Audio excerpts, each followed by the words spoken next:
금리 인하와 관련해서는 조금 기대를 낮추실 필요가 있을 것 같아요. 시기적으로 이게 민감한 부분이 두 가지 정도가 나왔는데 7월에 과연 금리 인하를 할 수 있을까요? 데이터 디펜던트한 연준이 쉽지 않을 거예요. 불확실성은 여전히 남아있다라고 봐야 됩니다. 이거는 연준이 굉장히 싫어하는 부분이 되는 거죠. 그럼 만약에 뭐 안 좋은 상황을 반영해서 대중 관세를 뭐 80% 정도로 유지하겠다라고 생각을 해봅시다. 그럼 우리의 기대보다 훨씬 더 안 좋을 거고 인플레이션 압력은 그만큼 커질 수밖에 없어요. 그렇게 된다면 금리 인하를 하는 게 거의 쉽지 않을 수도 있고 내지는 한 번 정도에 그칠 것이다. 금융시장 입장에서는 금리의 이슈 내지는 실물 경기의 이슈보다는 다른 부분의 영향들을 더 많이 받고 있고 금리가 인하되지 않는다 그래가지고 투자자들이 굉장히 실망을 해가지고 다른 쪽으로 돌린다라든지 이런 현상이 나타나진 않을 것 같습니다. 지금 현재 상황에서 그런 모습을 보인다기보다는 어떤 새로운 그 클루를 찾으려고 하겠죠. 네, 월스트리트 모닝 브리핑 함께하고 있습니다. 아침부터 이제 고기 든든하게 먹었으니까 이제 글로벌 인터뷰 진행해 봐야겠죠. 이번에는 한국금융연수원 주연수 교수 함께합니다. 교수님 어서 오세요. 네, 안녕하십니까. 네.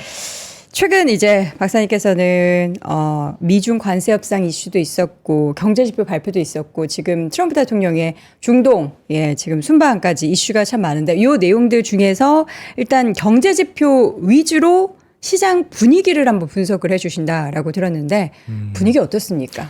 일단 지금 현재 상황에서 이야기를 많이 하는 거는 인플레이션 관련 이슈가 될 수밖에 없죠. 네. 그래서 이제 CPI 관련된 이야기들이 나오고 있고, 그다음에 오늘 밤에 이제 PPI가 나올 테니까 이제 향후에 어떤 식으로 이게 그 생산 요소의 가격에 영향을 미치고 있는지, 그다음에 조금 지나고 나서 미중 무역 관세가 이제 90일 딜레이가 됐는데 이 부분이 어떤 식으로 영향을 미치기 시작하는지 이런 부분들을 좀 볼 수 있을 것 같아요. 네. 그래서 가장 기본이 되는 부분을 보자라고 한다면은 기본이 되는 부분은 CPI를 기준으로 봐야 될 텐데 CPI를 보시게 되면은 제가 지금 그림을 준비해 놓은 게 있는데요.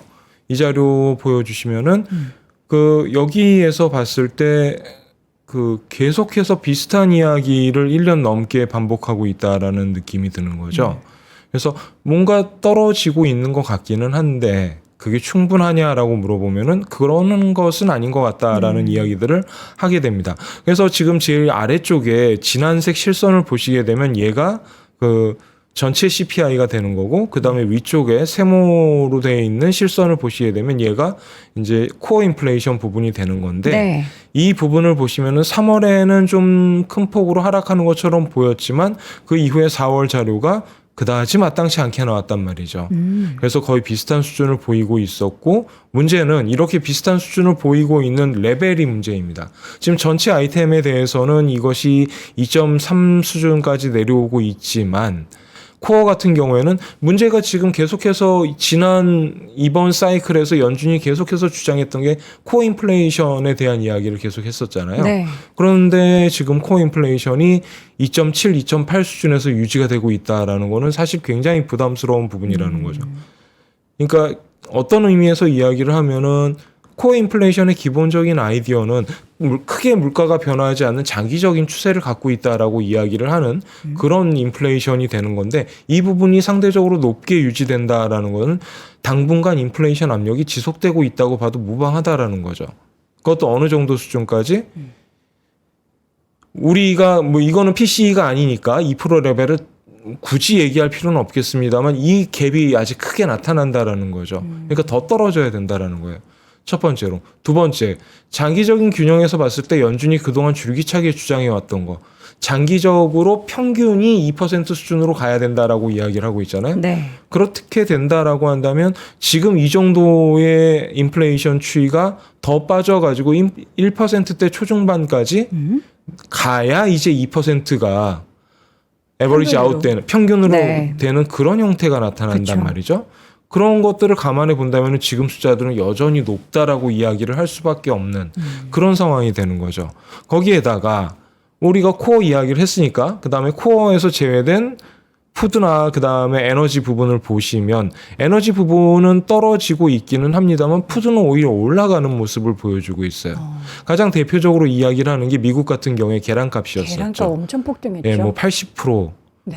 그 이번 뭐 이거는 여담입니다만 2020년 이후에 나타난 현상 중에 가장 특징적인 현상은 첫 번째 중고차 가격이 한번 미친 듯이 오른 적이 있었죠. 그리고 이번에 계란으로 대표되는 이런 그 생필품들의 가격이 네. 굉장히 그 변동폭이 큰 상태로 움직인다라는 거는 사실 물가를 관리하는 입장에서는 굉장히 불안한 부분입니다. 그래서 이 푸드 관련 자료를 보시면 이게 전체적으로 꽤 올라와 있는 모습을 보실 수가 있단 말이죠. 여기 점선으로 되어 있는 회색 이 점선? 그래프인데요. 네. 이 부분이 꽤 많이 올라와 있고 작년 가을 이후로 계속 올라오고 있네요. 예, 계속해서 이 부분이 올라오고 있다라는 모습을 확인하실 수가 있어요. 네. 에너지는 뭐 어느 정도 떨어지는 모습을 보이고 있지만 이 부분도 좀 생각을 해봐야 되겠죠. 그 다음 좀 세부적인 지표들을 볼까요? 네. 세부적인 지표를 보면은 지금 푸드하고 에너지는 이야기를 했는데 에너지에서 마이너스 3.25에서 마이너스 3.74로 계속해서 떨어지고 있는 하락폭이 실제적으로 인플레이션을 그나마 그 조금씩 눌러주는. 안정화시켜주고 있는 그런 부분이라는 거죠. 아까도 조금 전에 얘기했었던 중고차 가격 네. 여기에서는 거의 1%포인트 가까이 올라가고 있어요. 그 다음에 그동안 장기적으로 인플레이션 하락을 주도했었던 쉘터 부분 이 부분은 거의 비슷한 수준을 유지하고 있습니다. 떨어지지를 않네요. 네네 더 이상 떨어지기 쉽지 않은 수준이다라는 거죠. 그 다음에 교통 부분, 그 다음에 여가 부분 이 부분은 서비스 부분에서 이제 전체적으로 차지하는 부분인데 이 부분에서 조금씩 떨어지는 모습을 보이고 있는데 이거는 오히려 어떤 의미에서 보면 조금 불안한 부분이 된다라는 거죠. 서비스업에서 물가가 떨어진다 이게 조금 상상하기 어렵지 않습니까? 네. 그러면은 이쪽에서는 지금 시장이 둔화되고 있는 거 아니냐 이런 식의 이야기를 가늠해 볼 수가 있다라는 거죠. 네. 그 다음에 FAO에서 그 유엔 산하의 FAO라는 기관이 있는데 여기에서 이제 전 세계적으로 푸드 프라이스 인덱스를 제시를 하고 있습니다. 네. 이거를 기간을 동일하게 만들어가지고 2024년 1월부터 쭉 자료를 보게 되면 여기에서 음식료의 가격이 장기적으로 지금 상승세를 나타내고 있다는 것을 쉽게 확인하실 수가 있죠. 대표적으로 뭐가 그러냐? 데어리, 유제품. 이게 미국만의 문제가 아니다라는 얘기가 되는 거죠. 물론 이제 미국이 긴급 수입을 하면서 다른 국가들의 가격을 높일 수도 있었습니다만 우리나라도 최근에 좀 최근에 많이 올랐죠. 올라갔대요. 네. 그런데 이 현상이 이게 지금 20%가 넘는 증가율이 작년 계속 유지되고 3분기 이후부터 계속해서 유지가 되고 있다라는 거예요.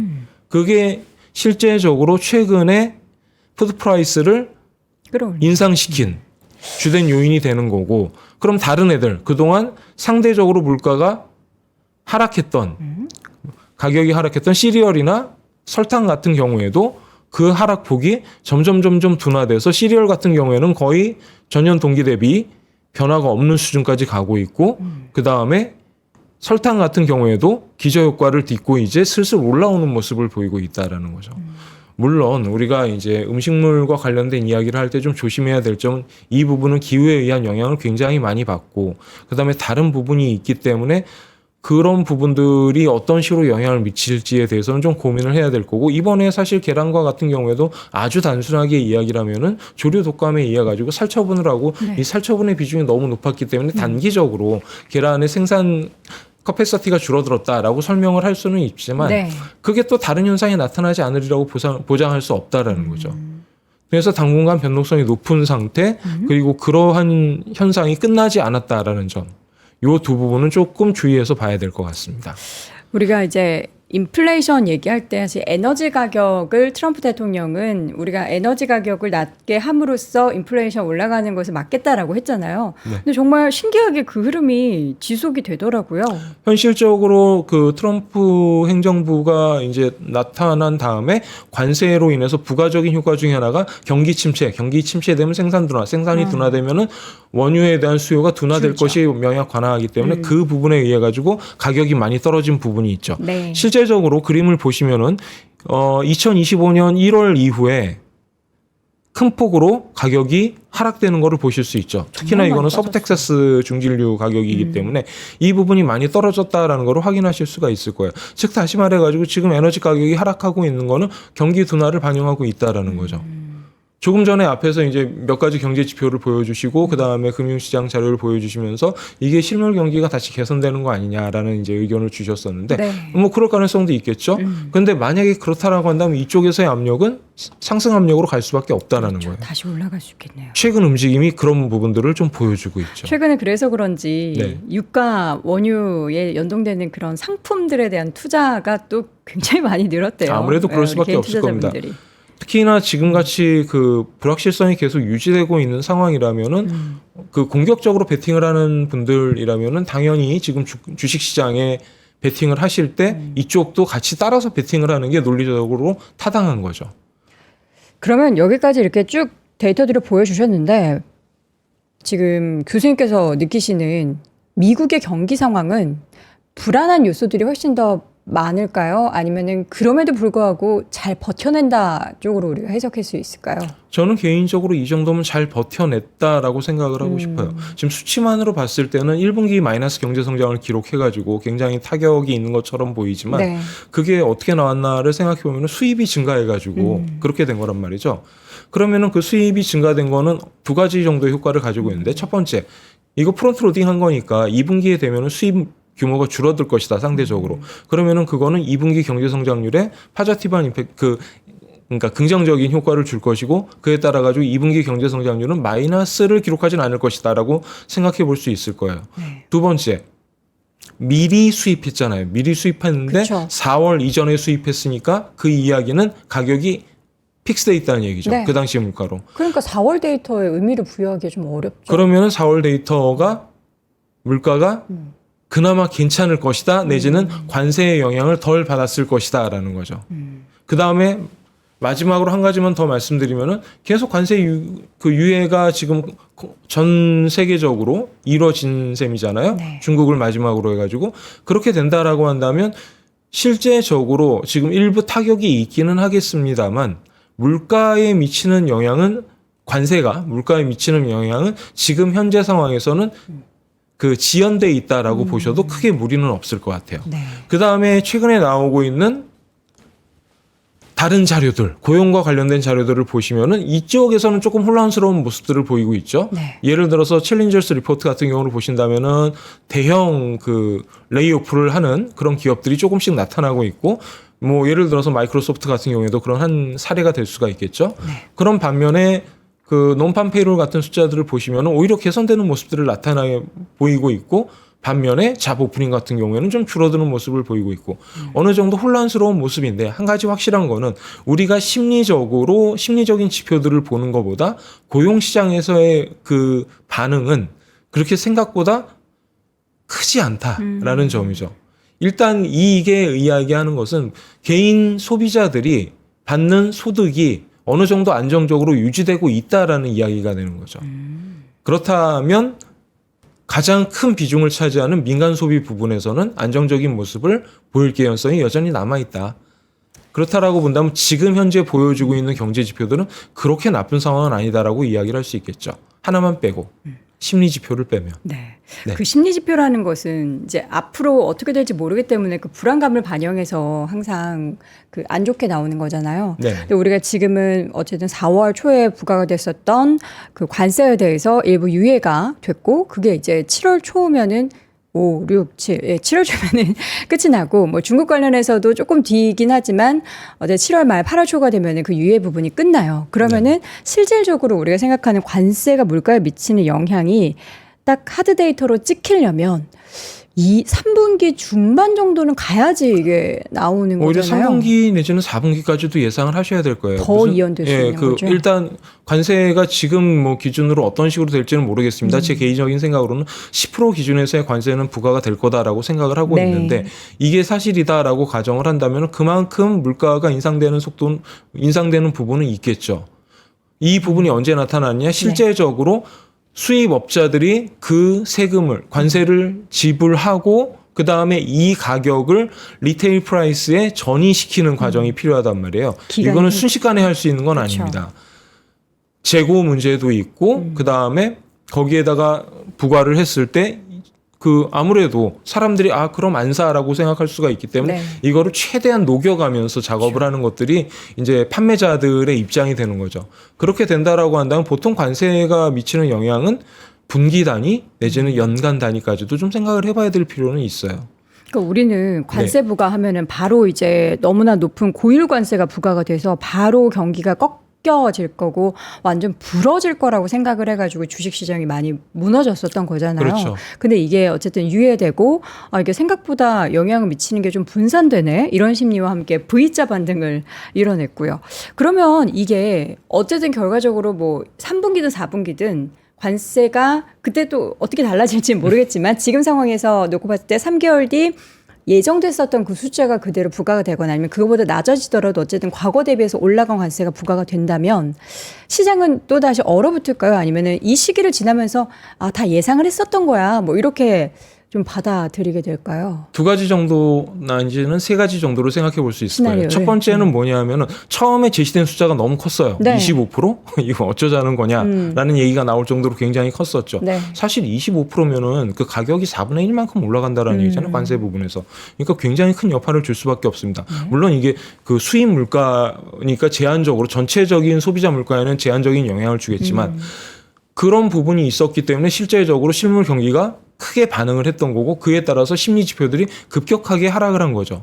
자, 이 부분을 제껴놓고 그 다음에 다시 생각해 본다면 지금 현재 상황에서 유예됐고 지금 현재 돌아가는 상황을 보니까 한 10% 정도의 수준이 될 것 같다라고 많이 예측들을 하고 있죠. 네. 다만 좀 신기한 거는 이게 상한선이냐 하한선이냐 이 부분에 대해서는 여러 가지 논의가 있어요. 저는 이 부분이 상한선이 되어야 된다라고 주장하는 쪽이고 다른 분들 같은 경우에는 영국과의 관세 협상을 보니까 그냥 10%로 끊어버리더라. 그러면은 원래의 트럼프의 공약이었던 10% 레벨이 나타날 수 있다라는 거죠. 네. 그러면 이 수준은 괜찮은 수준이냐? 그렇지 않아요.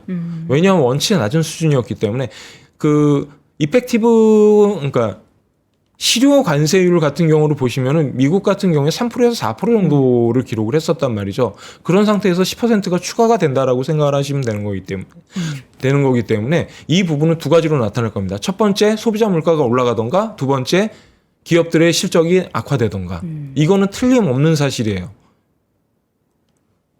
다만 처음에 우리가 맞았기 때문에 25% 헉 심리가 급격하게 꼬꾸라졌죠. 근데 유예가 되면서 심리가 어느 정도 개선될 수 있고 그 다음에 거기에서 제시된 게 더 낮은 수준이라면 뭐 이 정도까지는 뭐 감내할 수 있겠지라고 생각해 볼 수도 있다라는 거죠. 네. 그러면 이제 그 다음에 남게 되는 거는 이 관세에 따라서 인플레이션이 발생했을 때 소비자들이 지속적으로 소비를 하느냐 아니면 여기서 이 부분을 받쳐내지 못하느냐 그 부분은 이제 정책적인 문제에 달려 있을 거예요.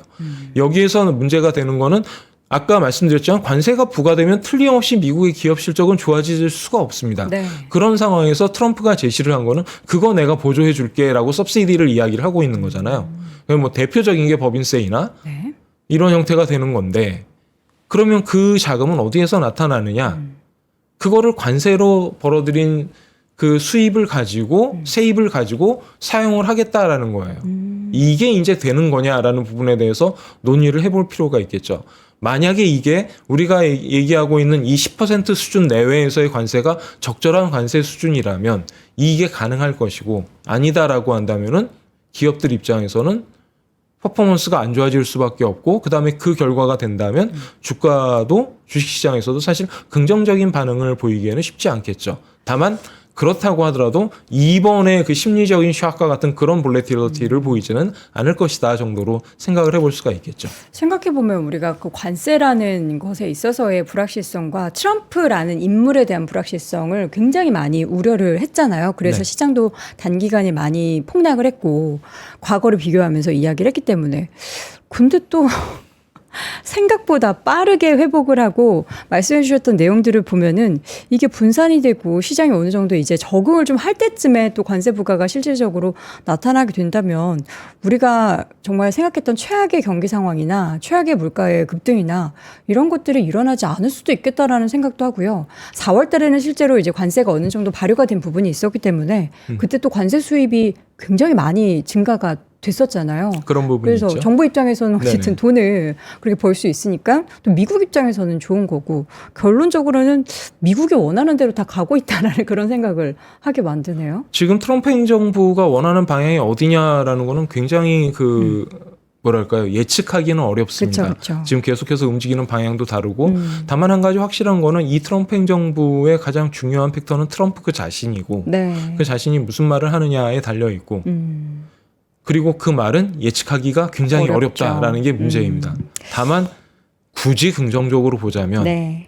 그 개인적으로 트럼프는 굉장히 똑똑한 사람이다라고 생각을 해요. 어떤 점에서 그런 이야기를 하냐면 이번에 관세에 관련된 이야기가 문제가 됐을 때 바로 태세 전환을 하는 것에서 볼 수가 있죠. 그러니까요. 고집을 부리지 않아요. 예, 이거는 너무 정치적인 이야기이긴 합니다만 네. 그 피터 나바로와 그 다음에 그 베셋 그 다음에 이 양쪽의 네. 큰 관세와 관련된 파가 대립을 했을 때 이쪽에서 즉 관세에 대해서 반대하는 쪽에서 그거를 합리적으로 설명을 하면은 그거를 납득을 하죠. 하고 그다음에 그거를 실제적으로 받아들인다라는 네. 거죠. 이거는 어떤 그 정치인의 자세로서는 그렇게 크게 우리가 기대하기 어려운 자세란 말입니다. 비즈니스맨으로서 그렇죠. 대단한 유연성을 가지고 있는 예, 것 같아요. 비즈니스맨이고 자기 자신이 이익이 되는 측면이다라는 그렇죠. 거를 인식을 한다면 네. 그 부분에 대해서는 확실하게 반응을 한다라는 거를 볼 수가 있죠. 네. 그리고 그 다음에 몇몇 그 일화들을 보면 이제 오늘 뭐 아침에 아직도 아침입니다만 카타르나 그 사우디 쪽에서 이제 중동 쪽에서 순방하고 거래를 있죠. 하는 것을 보면은 이런 부분이 명확하게 드러나죠. 나는 돈을 버는 것을 좋아해라는 것이 명확하게 나타나고 물론 그 대가가 뭔지는 잘 모르겠습니다만 그 트럼프 행정부는 계속해서 이런 모습이 나타날 개연성이 높고 그리고 이것을 주체적으로 앞에 서 있는 사람이 예측 불가능하지만 합리적이라는 이상한 특성을 가지고 있는 사람이다라고 한다면 네. 크게 그 엇나간다라고 하더라도 그 엇나가는 방향이 시장을 완전히 붕괴시킨다거나 경제를 완전히 붕괴시키는 그런 방향으로 나아가진 않을 것이다라고 조심스럽게 얘기를 해볼 수가 있겠죠. 저희가 교수님 시간이 굉장히 제한적으로 남아 있어가지고요. 네. 지금 저희가 미중 무역 협상 관련한 내용과 또 금리 인하는 결국에 그럼 언제 할 것인가 두 가지 중에서 네. 지금 뭐가 제일 중요하다고 생각하세요? 금리 쪽이 더 중요하다라고 생각을 해요. 저는 어차피 경제를 보는 사람이기 네네. 때문에 당연히 그쪽을 볼 수밖에 없고 네. 미중무역 협상은 여러 가지 그 얘기가 많고 이제 시작되는 단계이기 때문에 네. 조금 더 바라보셔도 괜찮을 것 같습니다. 다만 그 금리 인하와 관련해서는 조금 기대를 낮추실 필요가 있을 것 같아요. 그쵸. 그- 시기적으로도 그렇고. 예, 시기적으로 이게 민감한 부분이 이제 두 가지 정도가 나왔는데 조금 전에 말씀하셨지만 그 동맹국을 대상으로 해서 90일 관세 유예가 7월 초에 끝나죠. 그리고 중국의 관세 유예는 8월에 끝난단 말입니다. 네. 그리고 7월에 과연 금리 인하를 할 수 있을까요? 데이터 디펜던트한 못하죠. 연준이 쉽지 않을 거예요. 아주 지표들이 이상하게 나타나지 않는 한 그 유예가 되어 있다라는 거는 우리 관세를 매기지 않을 거야라고 얘기를 하는 게 아니에요. 그냥 일단 잠깐 스톱 해놓고 어떻게 될지 몰라라고 얘기를 하는 거죠. 그러니까 불확실성은 여전히 남아 있다라고 봐야 됩니다. 네. 그렇게 된다면 이거는 연준이 굉장히 싫어하는 부분이 되는 거죠. 그렇게 되고 만약에 뭐 안 좋은 상황을 반영해서 지난번에 트럼프가 얘기한 대로 대중 관세를 뭐 80% 정도로 유지하겠다라고 생각을 해봅시다. 네. 그럼 우리의 기대보다 훨씬 더 안 좋을 거고 인플레이션 압력은 그만큼 커질 수밖에 없어요. 그렇게 된다면 골드만삭스가 제시했던 바와 같이 2025년 중에 금리 인하를 하는 게 거의 쉽지 않을 수도 있고 내지는 한 번 정도에 그칠 것이다. 그리고 그 지연된 부분이 2026년으로 넘어갈 수도 있다라고 보는 게 타당한 거죠. 그리고 이 관점은 그 실물 경기와는 관련이 없는 게 그 우리가 보통 연준이 듀얼 맨데이트를 갖고 있다라고는 하지만 언제나 인플레이션 압력에 대해서 훨씬 더 민감하게 반응을 합니다. 그 이유는 인플레이션이 일반 소비자들의 생활에 크게 영향을 미친다라는 것을 잘 알고 있기 때문이죠. 70년대 초, 70년대 후반 이때 전형적으로 나타났던 문제들. 네. 금리를 빨리 낮추면 인플레이션은 다시 리바운드 한다. 그것도 빠른 속도로. 이 부분에 대한 그 철저한 반성과 경험이 있기 때문에 네. 그 인플레이션을 굉장히 중시할 것이고 인플레이션 압력에 대한 이 트럼프의 이야기는 사실 연준의 스탠스를 완전히 막아버렸다라고 생각해도 과언이 아니라고 생각을 하고 있어요. 네. 그런 점을 본다면은 조금 기대는 여전히 낮추시는 것이 좋겠다라고 저는 개인적으로 생각을 하고 있습니다. 일단 물가 지표에 반영이 되는 것도 3분기 언제인지는 우리가 명확하게 알 수 없는 상황에서 연준이 데이터를 보고하겠다라고 했기 때문에 그 데이터도 항상 보면은 한 달 그렇게 나왔다고 바로 스탠스를 바꾸지 않잖아요. 최소한 3개월 이상은 나타나야 되죠. 그 그렇게 추세가. 되면 이제 거의 4분기 정도로 돼서 뭔가 연준이 인하를 하거나 하는 그때 스탠스의 변화가 나타나야 할 텐데 그때 당시에도 또 큰 유의미한 지표 변화가 없으면은 올해 금리 인하는 추가적으로 발생하지 않을 수도 있는 가능성까지 우리는 염두해둬야겠네요. 그런 개연성은 두고 일단 시각에 두고 계셔야 될 것 같습니다. 금리 인하를 하지 않으면 금융시장은 어떻게 좀 반응을 금융시장 하게 될까요? 입장에서는 지금 현재 움직이고 있는 게 어떤 그 금리의 이슈 내지는 실물 경기의 이슈보다는 다른 부분의 영향들을 더 많이 받고 있죠. 네. 예를 들어서 심리 지표들, 그 다음에 관세와 관련된 이슈들, 그 다음에 안전자산으로서의 이슈들, 이 부분이 여전히 해소되지 않은 상태예요. 그런 것들을 봤을 때 이런 부분 상태에서는 금리가 인하되지 않는다 그래가지고 뭐 투자자들이 굉장히 실망을 해가지고 다른 쪽으로 돌린다라든지 이런 현상이 나타나지는 않을 것 같습니다. 지금 현재 상황에서 그런 모습을 보인다기보다는 어떤 새로운 클루를 찾으려고 하겠죠. 새로운 관점을 찾아가지고 그쪽이 어떤 예를 들어서 순환매 형태의 모습을 보인다라든지 아니면은 지금 현재에서의 유동성의 움직임이 어떤 식으로 전환되고 있는지 이게 다시 미국으로 되돌림 현상이 나타나게 될지 이런 부분에 어떤 시장 관련 지표들을 중심으로 해서 움직일 개연성이 있다라고 보여지네요. 네. 자, 우리 주 교수님은 항상 매크로 관련한 데이터 이야기해 주실 때 정말 명쾌하게 답변을 주셔서 많은 시청자분들이 엄청 좋아하시더라고요. 예, 오늘 영상도 그러한 좀 결정을 내리는 것에 있어서 여러분들께 도움이 많이 됐으면 좋겠습니다. 한국금융연수원 주현수 교수 함께 했습니다. 교수님 고맙습니다. 감사합니다.